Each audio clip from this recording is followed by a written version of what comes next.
जय जय रघुवीर समर्थ. स्वामी म्हणतात, भिवू नकोस, मी तुझ्या पाठीशी आहे.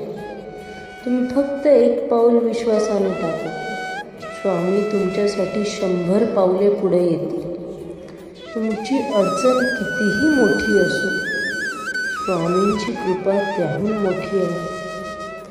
आज फक्त एकदा मनापासून म्हणा, श्री स्वामी समर्थ, आणि बघा, अंधारातून प्रकाशाकडे जाणारा मार्ग स्वतः तयार होईल. स्वामींवर विश्वास ठेवा.